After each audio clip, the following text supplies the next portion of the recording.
Hey y'all, and welcome to the very first ever Woo!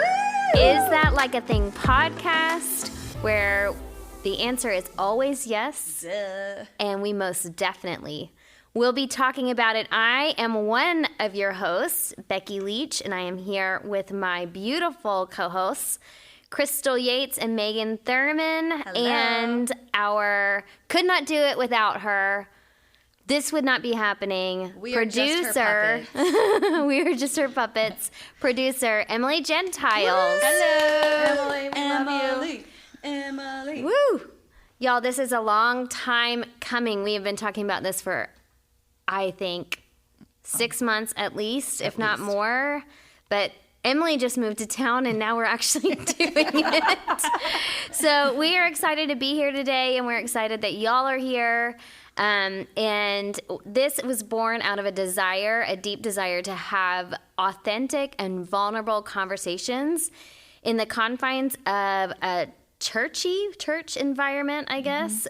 Just as believers, yeah. We would meet as we got to know each other. I just met, as you'll hear later, I just met Crystal and Magen in the last year or so. And as we started to get to know each other, we would have these deep and real and heart-wrenching conversations, along with laughing until we TT'd in our pants. And we were like, this is what is missing from so many believers' lives right now. I feel like there's a lot of community, the deep, authentic community that is missing. And so we decided, why don't we invite y'all into the conversation with us so we can talk about all the things, right? That's right. So here we are. We're excited. Again, my name is Becky Leach. I am a wife to my high school sweetheart, Jeff. A mom to 3 kids, so I think I'm the winner here, right? I have the most. You have the most. I don't know. Is that a winner, or is that I don't know. The opposite? I mean, I think it depends on the day. It depends on the day.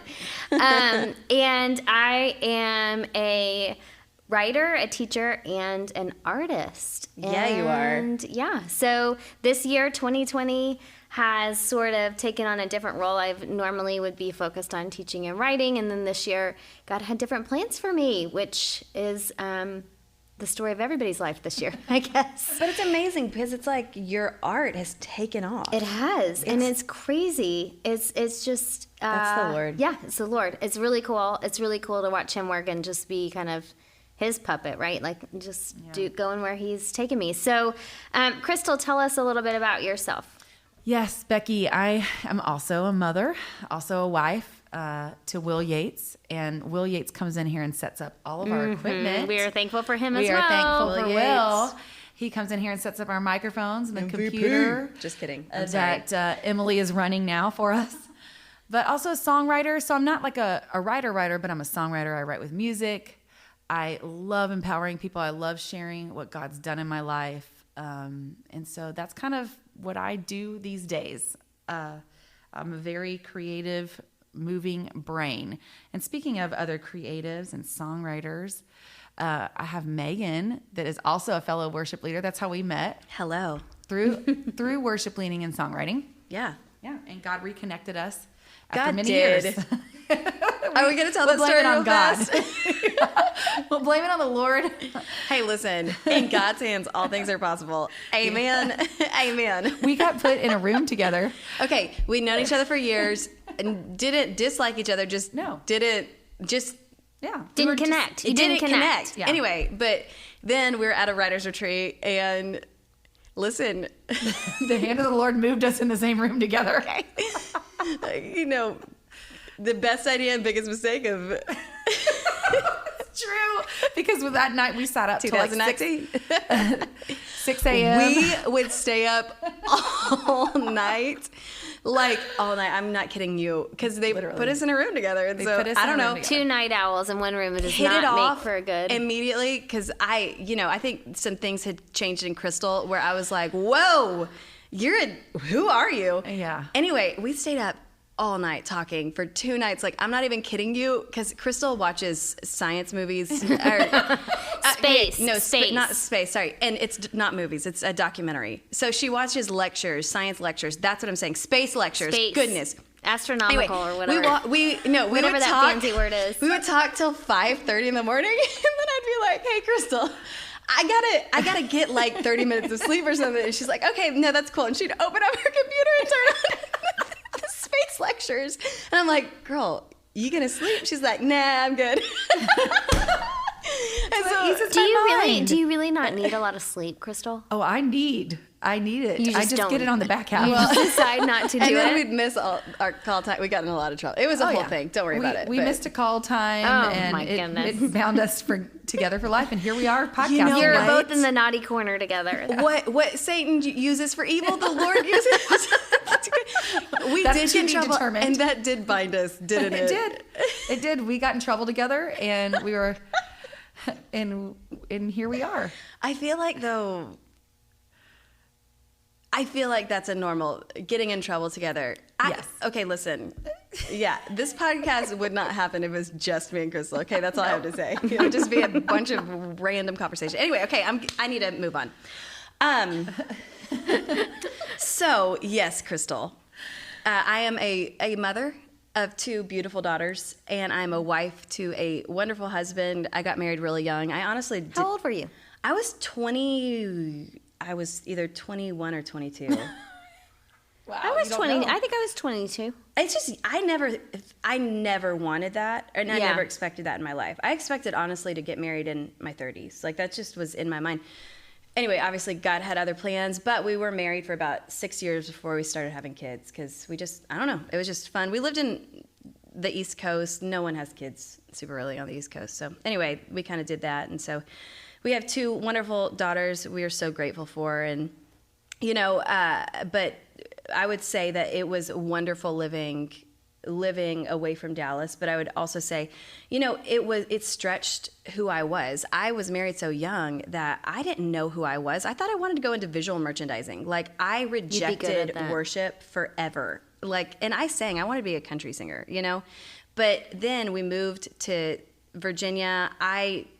My parents were never like, yeah, you should be a singer. They're like, you need to get a college degree in something. And you're from here. Yeah, I'm from Dallas. I just haven't lived here for a while. So anyway, but God changed that, and I started leading worship, just volunteering with a girl who is just my friend even today, and she's who taught me how to be a worship leader, stayed there. But towards the end of being on the East Coast, it just became very difficult. I would say, like, as a woman, there are certain things within the Christian community that you face if you're not, like, if you don't fit within this personality box of, like, sweet and, I mean, I'm funny, but I would never say that I'm, like... Mild-mannered, sweet, calm... Meek, all at the same time. Like, I just don't fit that mold.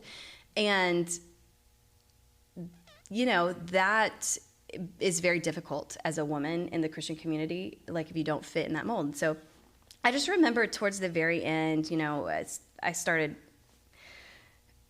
working with someone, and I just remember beginning to feel like I'm going to just lay it on the table, like absolute garbage. And I remember just driving home saying to my husband, like, I just feel worthless, like trash. I feel like everything that I could possibly give is garbage to them. Like, I'm a woman, and that's not what they want. And I am not mild-mannered, and that's what they want.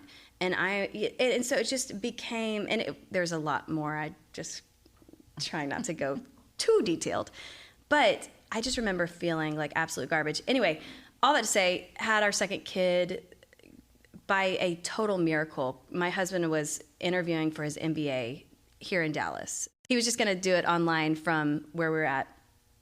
And the person he was interviewing with is a family friend. He said, would you ever want to move down here? And Corey was like, maybe. And that's the first time we'd ever considered it. And so literally 2 months later, he had accepted a job at a church, and it's a church I never would have ever considered, but we moved down there, and I have never felt more valued as a woman. As a woman in leadership, like, the expectation is not sweet and submissive. The expectation is, what is your gifting, and make sure you're walking in it.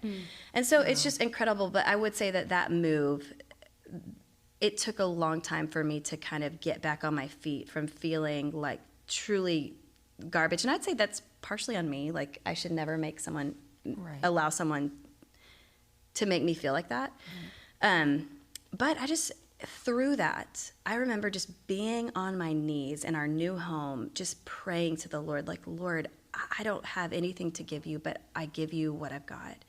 And I just remember he started mending up my heart, and he brought people into my life to help me. And you know, I was leading worship at an event this past weekend, and a woman named Rebecca Carroll, she was the preacher for it. And she said this in her sermon: the Lord will never divorce purpose from the pain. He will never divorce that. And I was just thinking, it put chills through my body when I heard that. And I thought, Lord, that's so right. That's not in your character. That's not who you are. You are the restorer. That's who you are. You are the restoration in our life and in our hearts and our relationships. So you will never divorce purpose from the pain. And that is probably, I would say, like my season, if I could define my season over the past 2.5 years, is the Lord never divorces purpose from pain, because through the pain, the Lord showed me what my purpose was. And I would say, like, I think that probably through the pain, that's how God reveals to us our purposes that he has for us. And, you know, Becky, we were talking about this, and we were talking about how you and I met. And I never knew this, but when we first met, the first night we met, you were going through one of the darker times in your life. And I just commented to you, and I will say it again, like, you could have said, "Excuse me, Magen, it's so nice to meet you, but I need a second to talk with my friend, Crystal," because I met you with Crystal. But you didn't. You allowed me into that moment, and you allowed me to pray over you with Crystal. And I think that there's a graciousness when we're going through our pain that we can show, or we can, like, cat scratch everyone around us. I probably go towards the cat scratch everyone around us. And I think that you just handle that so graciously. But I know that you have a lot to say about finding purposes in the midst of pain. Well, I mean, I think that's such a beautiful way to put what God does in all of our lives. I mean, I think that's why we're all sitting here, all four of us. I mean, is because God allows redemption. And it doesn't always look the way that we want it to look. I know in my life it has not. The redemptive spirit of God has not done the reconciliation work that I wanted him to do.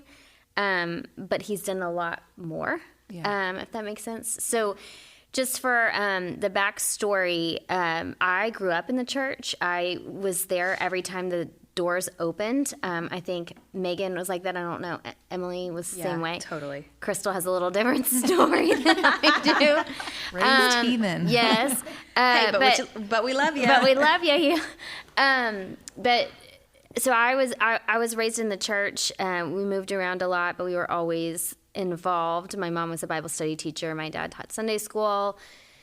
You know, I met my husband in the church at youth group, and, you know, we were always there, and I was really good at faking it and, you know, pretending like everything was fine. We had everything together or looked like it on the outside.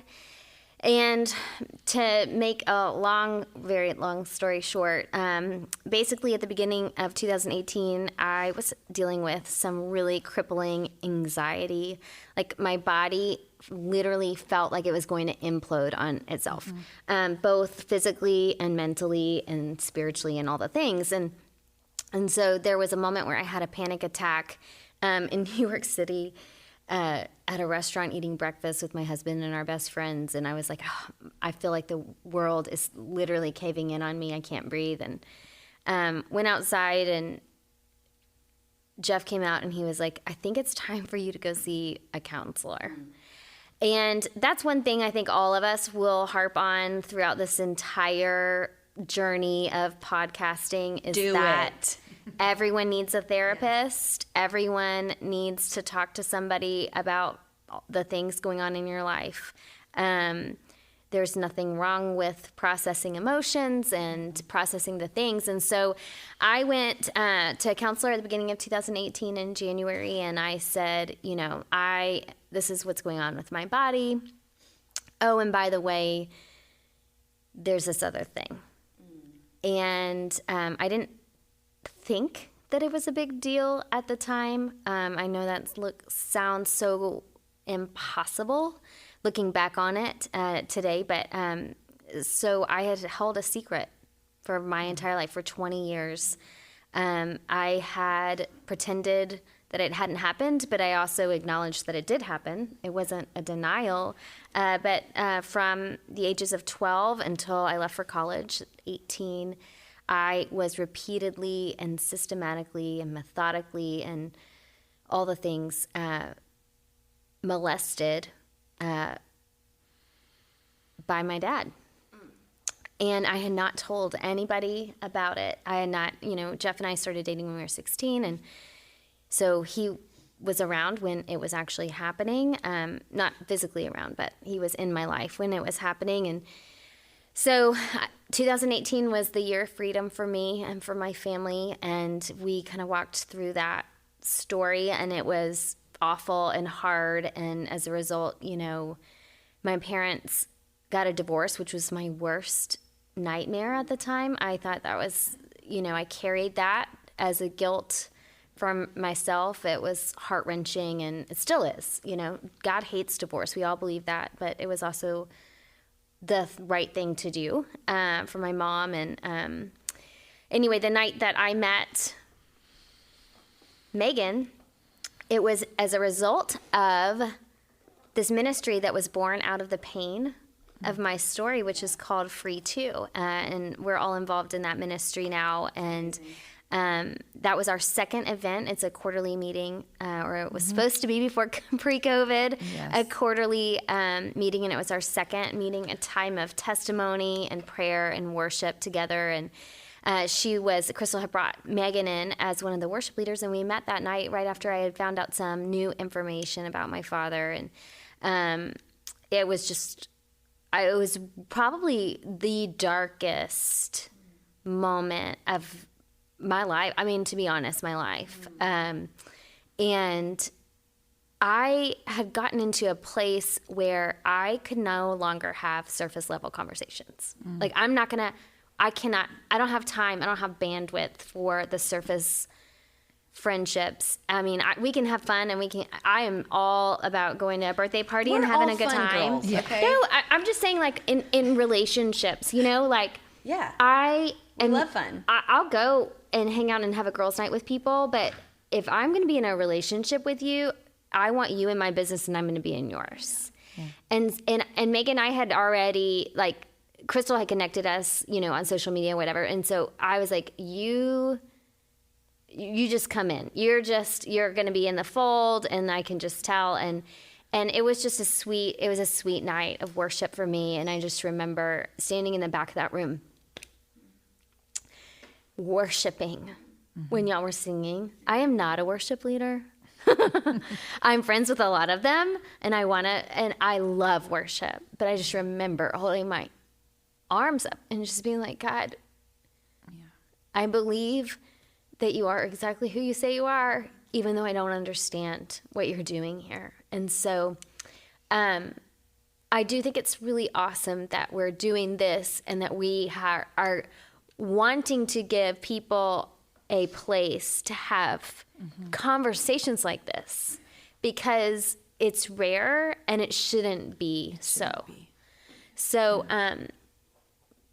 Crystal, tell us a little bit about how your story intertwines with ours, because you and I met as a result of pain and the same type of idea. I had met our dear friend Chrissy Dunham. We love Chrissy. We love Chrissy. She's awesome. A fellow podcaster. And she came to a women's conference that I did at Disney World. And we're both from Texas, but we end up at this women's conference. And I led worship for it. And her and I connected on a deep level because of worship. And I shared my story at that. I shared other stories. We all prayed together at this conference. And then Chrissy began to talk to me about leading worship for one of her events, women's events she was going to be putting on.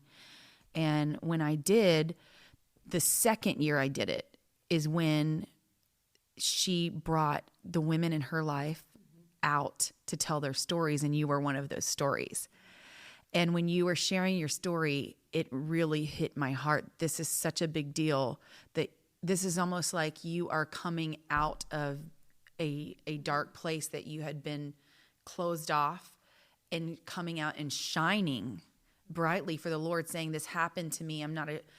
You were really shedding shame. I was watching it happen.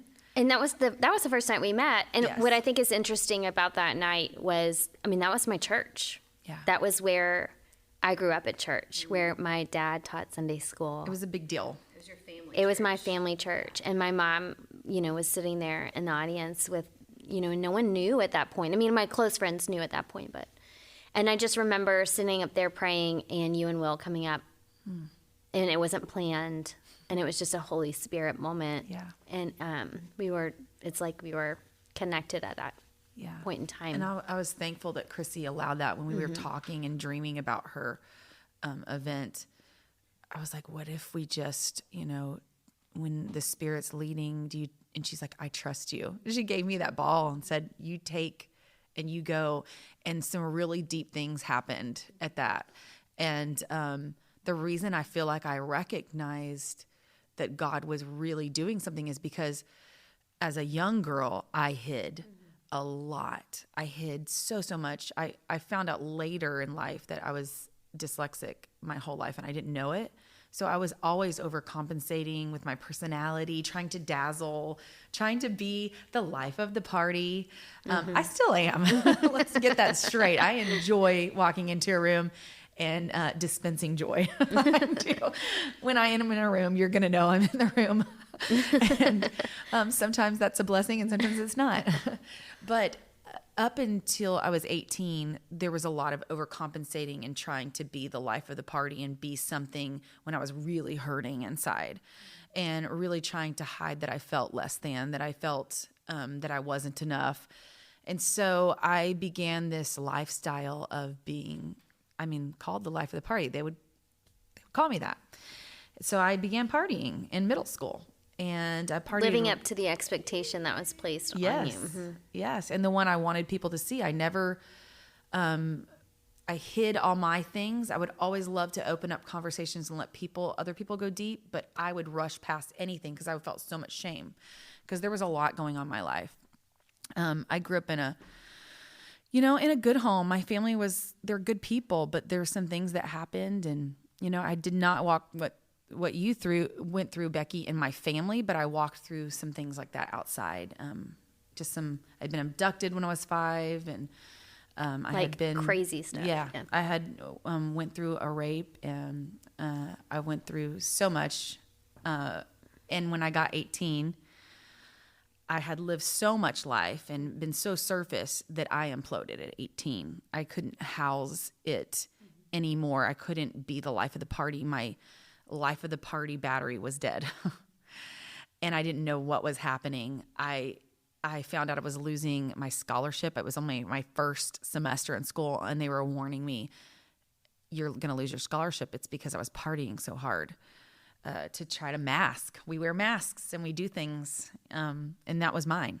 And so at 18, I remember walking up in my room the day that I found out that I was in danger of losing this brand new scholarship, which it was a miracle I had a scholarship because I barely made, we celebrated when it was like, oh, she got all C's. Woo! Hey, she did it. But here I am at 18. I'm imploding. I'm like, I've been living off the goodwill of others. And it was not working for me anymore. It stopped working. And so when it stopped working, and I think God allowed it to stop working because he was ready for me. It was the fullness of time moment, just like it was for each one of us, that fullness of time. Jesus was born. Well, Jesus is born right in the middle of our circumstances in the fullness of time. And that was my moment where I went upstairs and I cried my eyes out, and I thought, I was so full of pain and hurt and regret and housing so much shame. I thought I'm not sure if I want to live anymore, because I'm not sure I can, because I don't think that this God my granny had told me about, because I wasn't raised in church. I was raised, like I said earlier, heathen, but I had good family. I mean, they were sweet parents, and they're still awesome. And they believe in the Lord, but we just didn't go to church. I was the kid that they picked up, with the church van, and took to Vacation Bible School. So anyway, I prayed that day when I was on my knees, and I just remember saying, God, if you're real, I need to know, but I don't want to know if you can't love me. And about an hour after just crying and praying, I got a phone call from a lady that my granny had sent me to this summer camp from this little church down the street. And this is like 5 years has passed since I went to the summer camp. And this sweet lady calls me on the phone the day that I prayed that prayer and I was crying out to God. And she said she had been praying that day and she had to look up my number and call me. This is back when there were phone books, y'all, telling my age. She looked my number up in a phone book and called me to tell me when she was praying that the Lord had just impressed upon her to find me and tell me that God had a plan for my life and that he loved me. And it was exactly what I needed to hear in that moment. And what I love about these relationships that we all have is that we know each other's stories. We don't hide. There's no hiding with us. Mm-hmm. And I love that our stories are very different. That you kind of get what you get with us, for sure. That's very true. I think because we have been there where we did hide for a time. Each one of us has. Right. And saw how destructive it is. Mm-hmm. And so I love that about all of us. I love, Becky, you were going to church, but you weren't living the life that was, you would think is expected. It's not a fullness. Like, I just feel like we've gotten to a place where we're like, life is so short. We don't have time to waste it being fake, And the fullness of joy that Scripture talks about often is really only found, or in my experience, found in being exactly who God made you to be. And that means all the stuff that has been piled on in the world because of the world, you know, and letting God redeem it, not hiding it. I mean, I feel like in the church, we grow up thinking we have to hide that kind of stuff instead of allowing God's redemptive power, where someone's going to come in and be like, oh, you couldn't do that, Crystal. Only God could do that. And that's where he shines. You know what I mean? And that's kind of how we, Magen and I were talking and just talking about her life and what God did in her life. Because she's a PK, right? You're a pastor's kid, raised, did the things.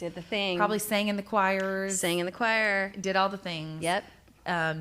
And then she had a fullness of time moment with the Lord while in ministry.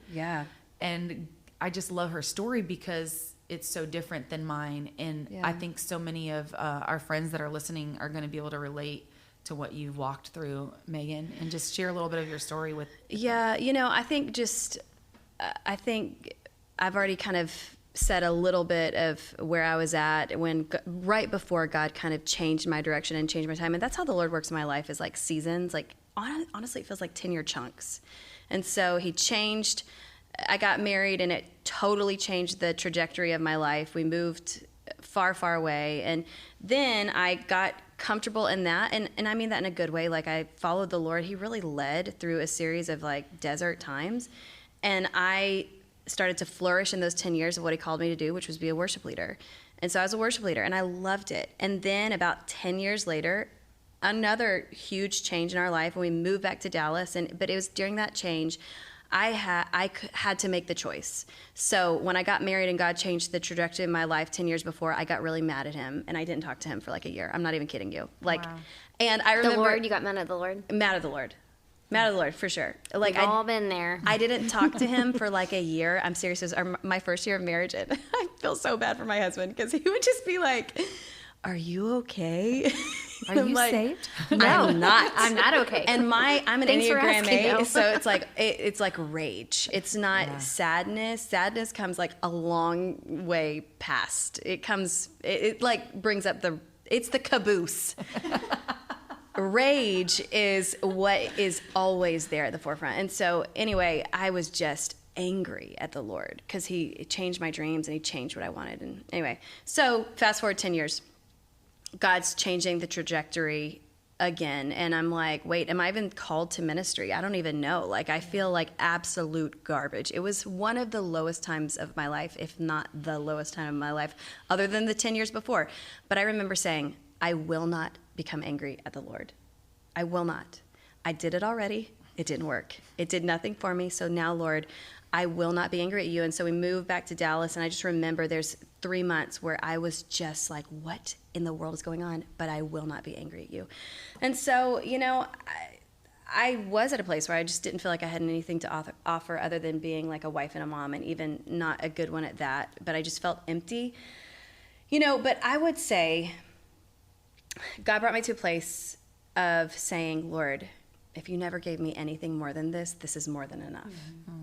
Like, of gratitude and realizing, listen, I'm never going to get everything I want, and I'm never going to be every place I want. And God is going to lead my path, my story down paths I will never expect. And that's just reality, and that's life, and that's God at work in my life.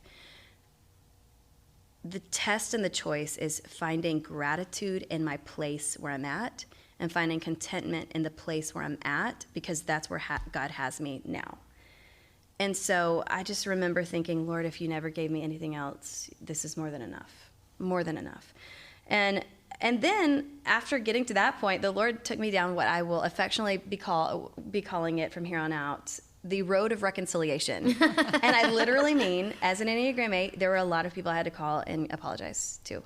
And I had to reconcile. And that's why I think I'm so big on you must reconcile. The Lord calls you to it, and it sets you free. Reconciliation. No, I know. I know what you're saying. Megan's looking at me like, there's exceptions. There's exceptions. Boundaries. There's There are boundaries. But I'm saying in a normal relationship that does not include certain things like abuse, those kind of things. In normal relationships, reconciliation is it's the gateway to even I feel like God using your life. Like you must reconcile. And it's a gift. Reconciliation is a gift. And it doesn't. It is. And for me, I do feel like, the reconciliation that is possible has been done. And now it's not it's not on me anymore. That's my point. Yes. Totally. Is as long as you've done your part of reconciliation, totally. Saying, okay, Lord, help me reconcile to the best of my ability that you've called me to, creating boundaries where it's necessary. Let me do that. Let me walk in unity and reconciliation. And so I did that. And then that's when the Lord started showing me my new purposes. I still am leading worship. I love leading worship. But I've discovered I love to teach. I like to talk about the Lord. At it. And I like telling people in 5 seconds versus 3 minutes. That's what a song takes. I like telling people in 5 seconds, here are the facts about Jesus. And whether you like it or not, know it or not, this is what is true. And so it's just been amazing. Making my Here's One Thing videos has been amazing. But I love, by the way. I thank you so much. I love them. It's a work. It's a labor of love, let me tell you. But I do love making them. But I would just say that God showed me my purposes after me surrendering myself to Him, and not just surrendering the parts I want to, but surrendering my bad stuff and my brokenness to Him as well. I have been praying, okay, Lord, what's the things? What's the hopes? What's the dreams? And so what do y'all think? Have y'all been praying about that yet? Do we even make hopes and dreams for 2020? I know. Well, that's why I was saying. I'm scared. I was saying to the Lord, what are your hopes and dreams? Let me tell you, I will say, and I will say, I told the girls this before we started today. Every single thing that I'm doing now, short of being a wife and a mom, which is, I dreamt about when I was a little girl, nothing was in my plan Nothing. Not one thing. Writing, teaching, being a politician's wife, which we haven't talked on. Being an artist, none of those things. Being in ministry were in my plan. So And now do look at you. You're I all even of make those plans? I don't know. I think that's a valid question. Like, it goes against everything we're taught. Even in the Christian community, just like we're taught, like, create your dreams, like manifest, Make it happen, whatever. All the words. And, you know, to a certain extent, I like it because I'm like, I would just let life happen to me if I didn't set them. That's just my Maybe nature. that's what I'm doing. But I'm just saying also, you know, that's not a bad thing. I don't know. I'm going to stop talking. You know what I think? Okay, here's what I think. I think that. What do you think? I think that we can make. It says what man makes the plans in his heart, but God, the Lord determines his steps. the Lord orders his steps. He determines them. You're right. Okay, to me, it's where it's the steps that get janky. It's usually the promise happens, it doesn't happen the way we expect. No, that's a good and word, I think Crystal. sometimes it's okay to know you have promise on your life, to make goals, but then surrender what it's going to look like when your promised land gets there. Because if you don't have the character while making the steps up to where you're climbing, you're not going to be able to handle what God gives you. And so I think I just think that we can make those goals, which I'm excited we're going to talk about in our next episode. I was going to say. Yes, we're going to talk about goals and resolutions. Is that like a thing? We think so. But, but also we're also trying to figure it intention. out. We're trying to figure it out. Obviously. We're trying to figure it out. And so I think that's the thing that we have to keep in mind is just being in a place of, okay, God, here's what I have on my heart to do. But hey, I'm not going to tell you how to do your job and order my steps. This is what I have on my heart. You never tell the Lord how to do Well, his of course job. I do, and that's why I've came to this place. That's like my go-to is like, God, you said you would do this. Yeah. I'm just waiting. I mean, if it how looked the much way, longer? Legit, I'm like, Lord, here I am. I spray that all the time. I'm like, hello. I'm like over here in the corner. I'm like, I'm here. I have it Put me in, tattooed coach. on Put me in. my foot. Send me. Come on, just send me. Let's go. Move on. Let's God's move on. like, no thanks. Next thing. But I think that you guys are probably doing what, was on your heart in a way to do. It just doesn't look how you thought it would look Yeah. like. Have I told y'all my college story? No. About going to the college, my advisor in my freshman year. So I went to Baylor, and when you go to your advisor before you are a freshman, I guess, like the summer orientation, and they act like you're about to make the biggest decision of your entire life, right? When you have to like pick your classes and your major and stuff, and the pressure is like real. It's so real. It's so real. And he said, well, what do you think you want to major in? And I was like, oh, well, I'm deciding between 3 things. And he goes, oh, well, that's good. You've narrowed it down, blah, blah, blah. So my 3 things were interior design, Okay. accounting, What? or elementary education. Okay? Could they get, Emily's laughing. I feel like Could they I get, see it. I don't know. could they get any more different? I mean, for real. And he kind of laughed at me, and he was like, well, I'm going to have trouble finding classes that fit and all of those requirements. And then, years later, I ended up on a mission trip in Africa, and this is where the Lord called me to ministry. But I thought I was there to adopt a child, which was not the case.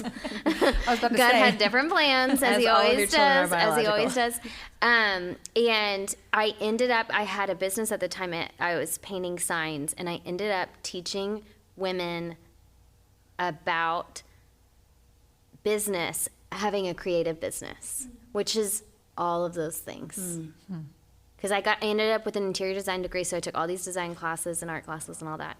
And so I do see it. I do see how God worked. Those were, it's like the writing on the wall, but I could never make that happen. An advisor could never make that happen. I didn't see how they all wove together. Yeah.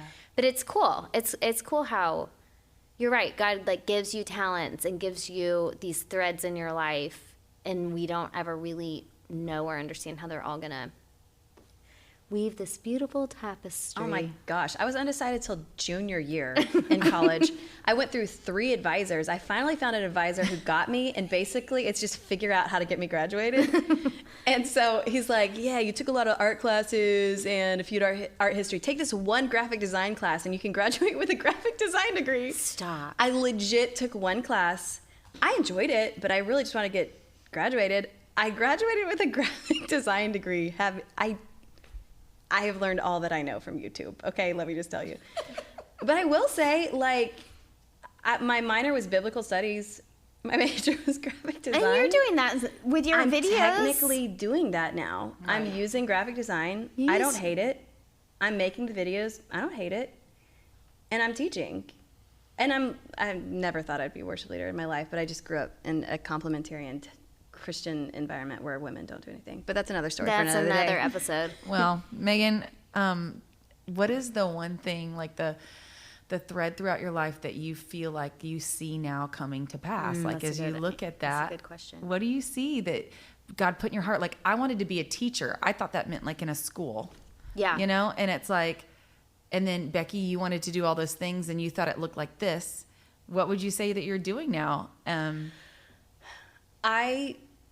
I was telling the Lord yesterday, Lord, I want to tell whoever I can about you in whatever way I can. And so I will try to tell them in whatever way I can. I will make the Here's One Things videos. I will sing about you. I will write music about you. I will write things about you. And I will tell the Starbucks barista about you. I will do everything.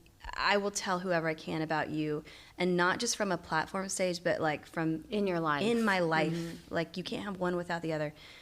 And honestly, I don't have anything past that right now. Like I was You're doing that. and You so are. I'm gonna try to as You best are I can. doing it. You minister so beautifully through worship, and you tell people about Jesus through that, and you have friendships. And I'm one of the people that I definitely benefit from your perspective and how you see God. It speaks to me in ways I couldn't see him if you weren't there. Right. And so I know we're going to be talking about those goals, those resolutions, and Yes. All the. What about y'all? What about me? What are y'all's? ooh, My resolution? I don't have Well, anything right now. okay, Wow. all right. No, seriously, I feel like I could not have predicted this year. Well, nobody could have, but like, well, that's another story, right? Who knew what was coming? No, I feel at total peace, just being like, Lord,